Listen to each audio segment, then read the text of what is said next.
Getting ready for this morning, I had a thought that I hope can spark some wisdom thinking, some collective wisdom thinking, some crowdsourcing of wisdom thinking. And I know that I'm using wisdom, which is a noun, as an adjective. And I've tried to position this as an adjective, but it keeps coming up sounding better for what I'm getting after as wisdom thinking or wisdom thought. So I'll run with it. So I had this thought this morning about retail. I used to work in retail, and a picture flashed across my mind of a retail floor. And I've worked in low-end retail and high-end retail. And the difference between the two also flashed before my mind. And then it sent me down a bit of a path. I'm not going to call it a rabbit hole because that has a negative connotation, but it sent me down a path that I'm going to unfold here or unpack here. So in high-end retail, the space looks grand and so on and so forth, and make you feel luxurious and luxe and all of that kind of thing. But the merchandise, the inventory, is on racks that's spaced apart. Not only are the racks spaced apart, but there's space in between the clothing. And it's all about the real estate. I remember hearing from managers that they would talk about the real estate, how much the items cost. So even in a larger department store, like a Macy's, where you have several departments, in one store, several levels, all that kind of thing, where the higher ticket items are, not only may they take up more space physically, like furniture, beds and that kind of thing, the more they cost, the more space you have. The less they cost, the less space you have. So whenever, even with Macy's, even when they have grand clearance sales for whatever reason, all the clothes are jam-packed together on the racks, and the racks are jam-packed together on the floor space, because everything's been marked down and they don't cost as much, right? So I know I still, to this day, whenever I walk into a high-end store, the amount of space around me gets me. Just like when I go into a lower priced store, how it's almost claustrophobic, just how jam-packed not only everything but everybody is in the space, right? So in the higher end store, there aren't as many people around you. And you're like, where are all the people? That's because everybody is dropping like hundreds of dollars if they're going to buy anything in that store. And so you get my point with that. So then that just sent me thinking about all the other spaces that we go into in a restaurant. Higher end restaurants, there's more space between each table.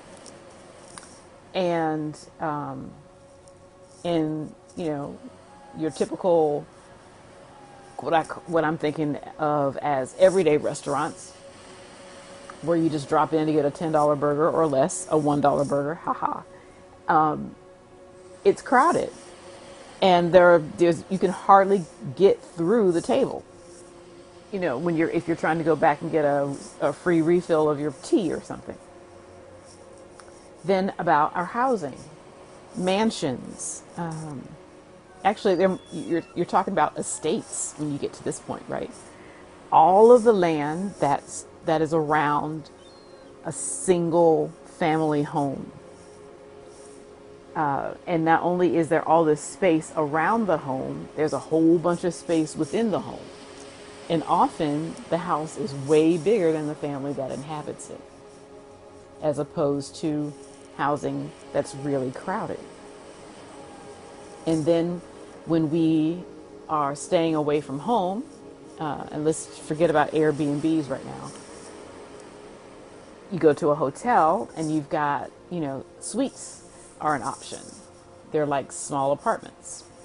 You've got different rooms, the bedroom, the living room, sitting room, might even have an office or several bedrooms in this one hotel suite where the purpose of it is just for you to sleep overnight for a day or several days while you are away from your home. And then there are places called hostels across the world that serve the same purpose, but there are several beds. And this reminds me in one room, right? But these are not people staying together. These are bunk beds. And typically they serve people who identify as male, but you get my point.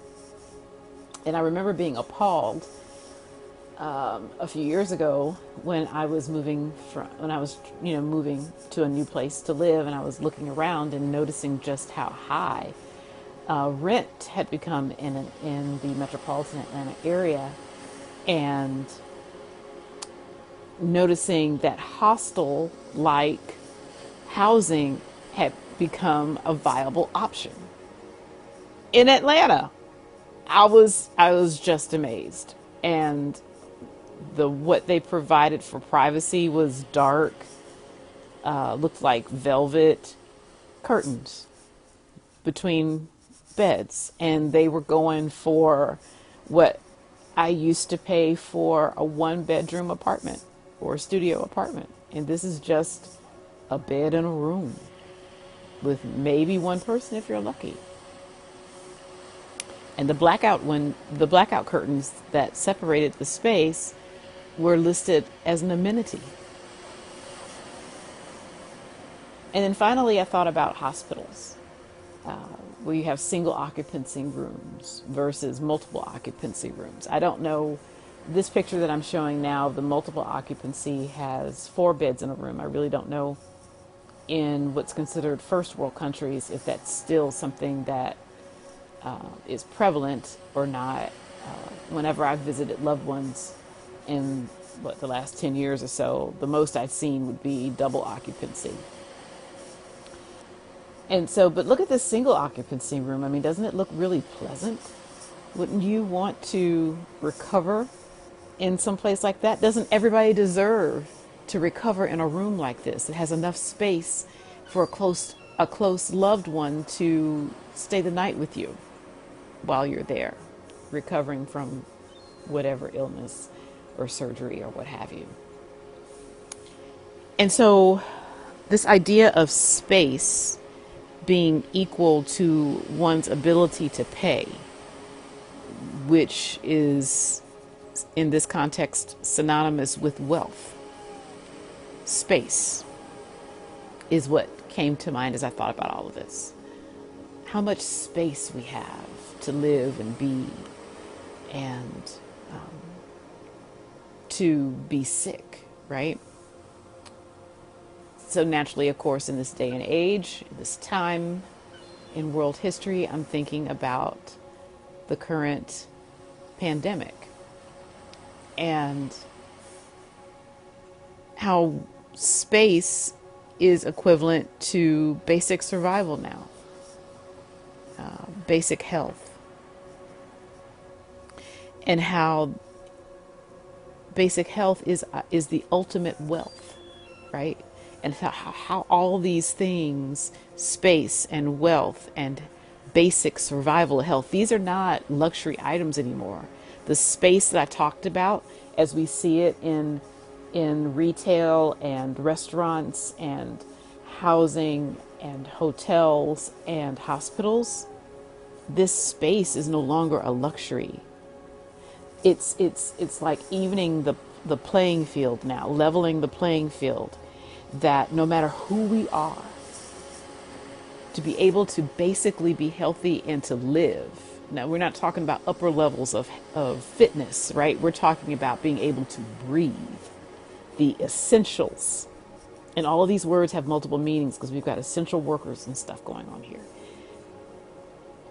that these basic human things that we had monetized and privileged are starting to be all equal now across humanity. And so this space that we've put high price tags on,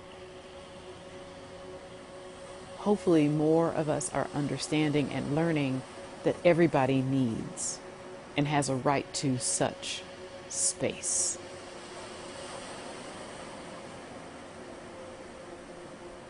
And when you think about the different industries that I highlighted, retail and restaurants, housing, hotels, and hospitals, when you break that down to its lowest common denominators, we're talking about food and clothing and shelter. And that reminded me of something that a particularly wise person said some thousands of years ago, that we should take no thought of what we should eat or drink or wear. Asking us, questioning us, challenging us, is not life more than food or drink or clothes? And to see how the flowers grow. The flowers that take no thought to how they will live and flourish from day to day, and how they clothe fields abundantly. So that question posed to us, is life not more than food or drink or clothes, makes me ask, what is life about then? And then the author of this text,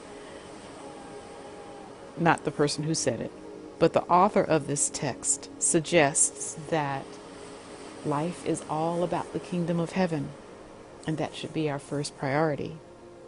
Which begs another question about what is the kingdom of heaven exactly, but we're not going to go down that path right now.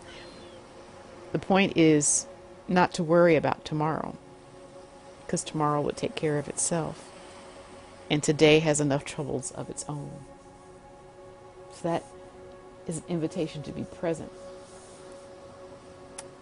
and in this present moment to be concerned about things that are larger than what we eat or drink or wear. But in a world that has monetized and privileged what we eat and drink and wear, and what kind of shelter we have, whether it's where we live from day to day or where we live when we travel, and where we go when we're sick, this kind of monetization and privileged work, to me, is then a violation of something. Not sure what to call it, but it violates something, and it greatly violates something, because I believe that this virus, this coronavirus, this new coronavirus,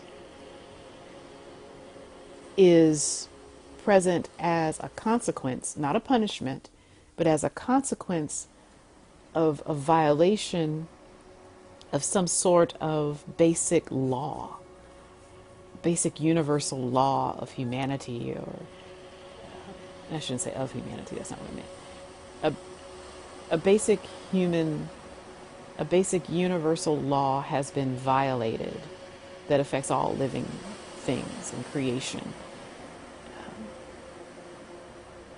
The text from Matthew that I read says, do not worry, but with this monetization and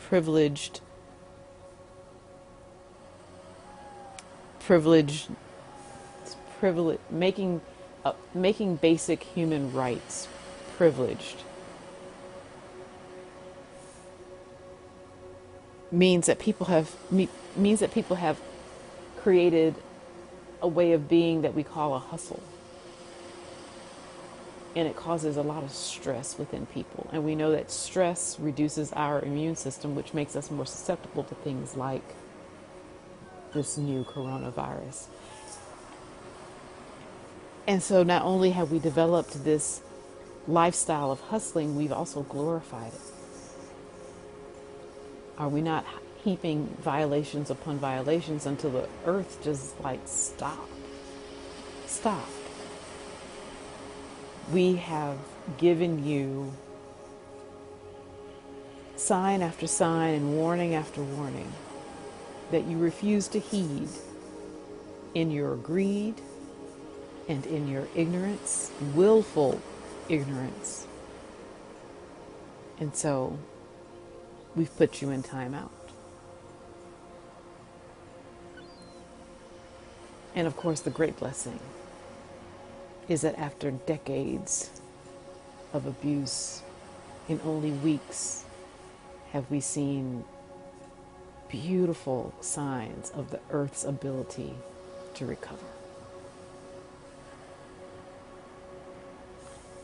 And so I don't know that I have any kind of conclusion to these thoughts, but I wanted to offer them up for whomever has ears to hear.